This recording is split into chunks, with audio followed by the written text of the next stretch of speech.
We have a couple of confident teams coming into today's game. Both walked off the field with victories last time out. It's the Cowboys going up against the Eagles. We're in for a frigid one in Philly. We're off to Lincoln Financial Field to say hello to our broadcast team, Brandon Godden and Charles Davis. It is a snowy and blustery day in the city of brotherly love as we welcome you to Lincoln Financial Field in Philadelphia. Today, the curtain falls on the regular season, and we've got a good one in store between the Dallas Cowboys and the Philadelphia Eagles.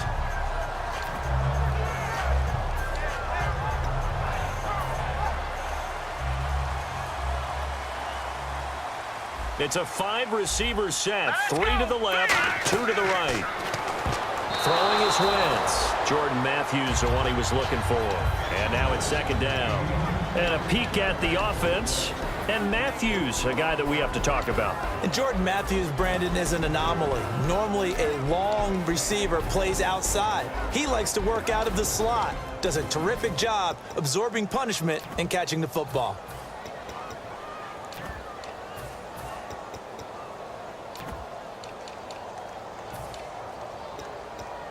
Offense still needing 10 yards. Second down.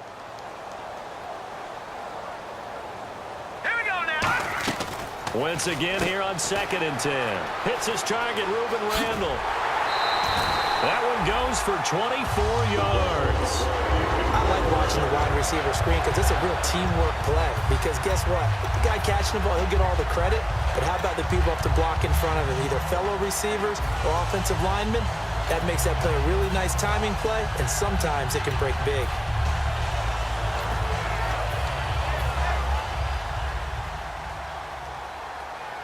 No.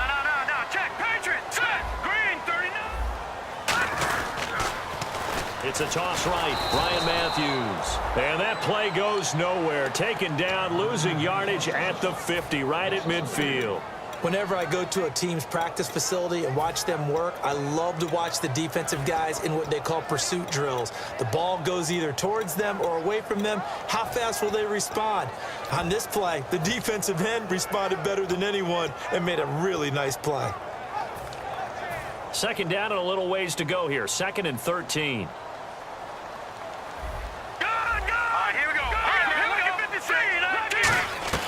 From midfield, here's Wentz. Looking for his running back, and he's got him. And he'll be brought down at the 45-yard line. Call it a gain of 5, and that'll bring up a 3rd down. And the linebacking core could certainly be crucial today. They do everything really, really well. Fly to the football, defend the pass, you name it, they do it, as well as set the defensive front.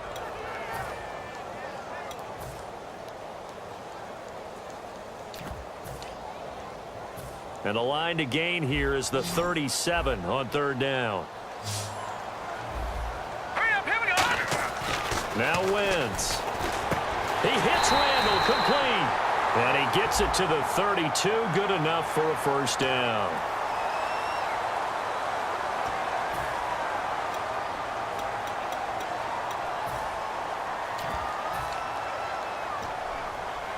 So after that big gain, let's see what else the offense has up its sleeve. Set. Blue 90. Blue 90. Gun. All right, now look at 56. Gun. Blue 90. Gun. Wentz now on 1st down. Throwing for his running back, and he's got him complete. And able to break one tackle, but then quickly brought down. But a nice little gain. And they're getting him involved early. You feel like they saw something on tape, or they just have a sense with him because he's had a good week of practice or something in that area that they want him involved, just as you said. They want him to touch it either in the running game or the passing game, but they must like the matchups they're getting. So they complete the pass, and now they face a 2nd down. They'll run it now out of the gun. And he will maneuver his way down to about the 7. A 3-yard pickup on 2nd and 4. Now they'll need to convert here on 3rd and a little more than a yard. Partner, we know today's NFL is really built around the guy throwing the football. But these short runs, they still pay dividends because they can take their toll on a defense, and they can add up as the game goes along. You control the clock, you control the ball. and that way you often control the game. Now Ryan Matthews on third down. And he is going to lose yardage here. That'll make it fourth down after a loss of 1. On fourth down, the Eagles will turn it over now to the field goal unit and Cody Parkey. This is a 26-yard attempt. And Parkey's kick is good. And the Eagles, they take a 3-0 lead. So the folks here in the stands this afternoon, they're happy about that one. Their guys get the early advantage after the opening drive field goal. And they should be happy. Their guys look good getting down the field, and that's got to give them hope that good things are in store here today.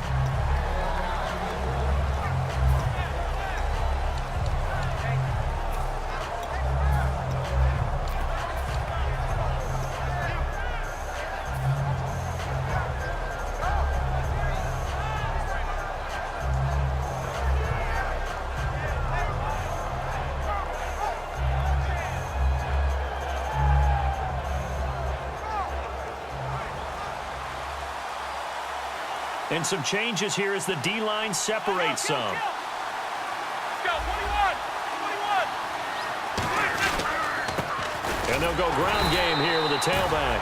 And he is going to lose yardage here. It's a loss of 2 there, bringing up second down. Well, we just saw the recipe for success right there.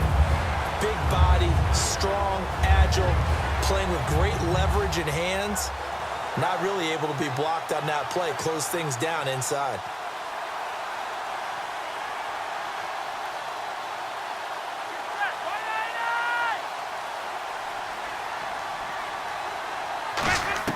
On second down, here's Romo. And incomplete there. A nice hit. Jars the ball free and brings up third down.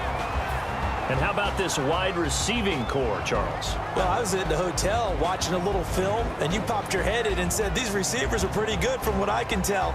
You're exactly right. Can't wait to see them do their thing out on the field.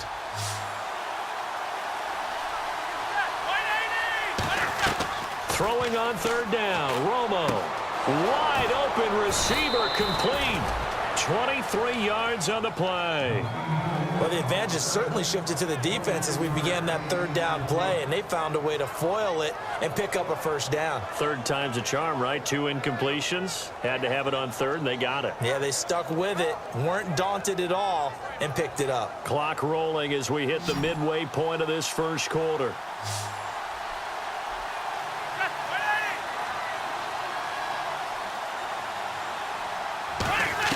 On first down, Romo. He couldn't quite hold it. Got hit. Ball pops out, incomplete. And a look at the defense now.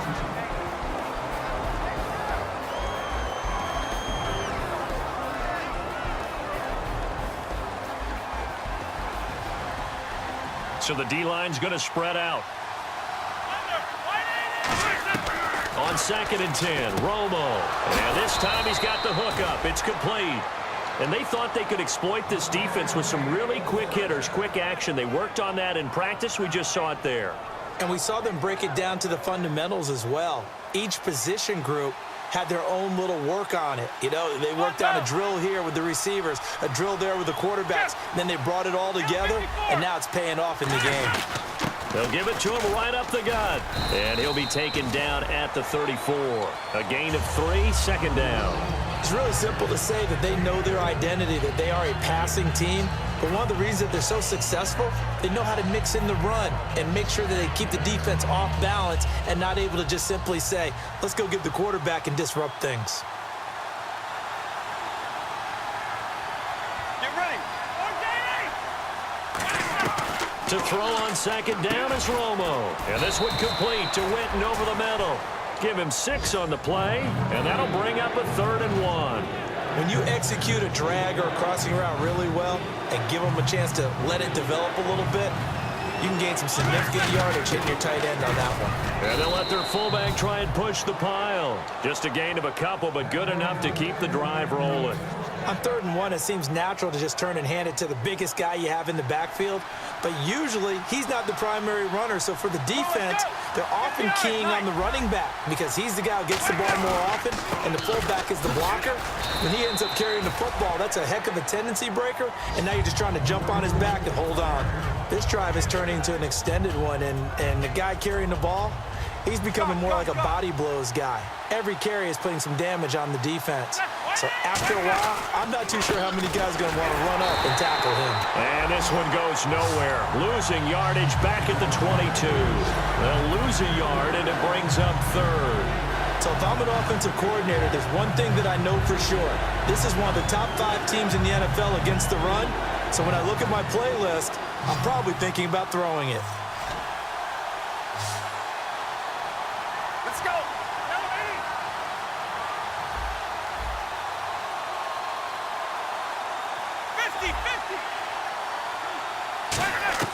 From the gun on 3rd down, Romo complete to Jason Witten.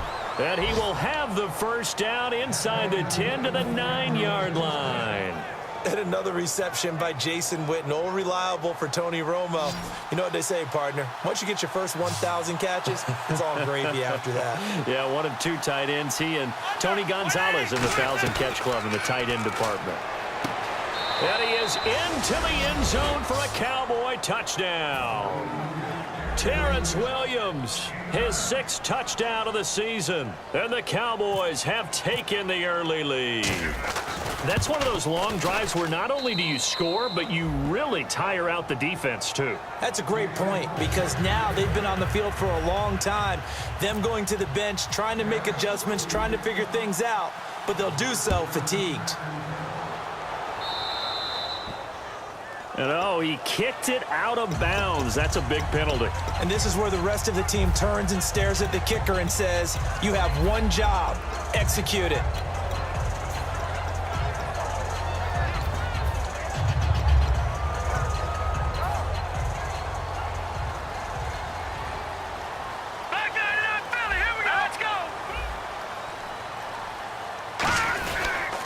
Now they'll run it on the toss. And he takes this up right near the 45-yard line. 5 yards on the carry. Good pickup on 1st down. In today's NFL, you hear all the time about stretching the field and creating space in order to run plays. A toss play will help accomplish that because now you're pushing a defense to chase you all the way to the edges and to the sideline. That's a nice run, probing now early to try and get things done later. A nice pickup there of 11 yards, and it'll move the sticks. Our coaches always harp on the quarterback reading the defense and getting it to the open man. That's good recognition there. And how about what he did after the catch? Yeah, hit your tight end, let him get some rack. Yeah, when he gets moving, not many guys want to come over and put a hit on him.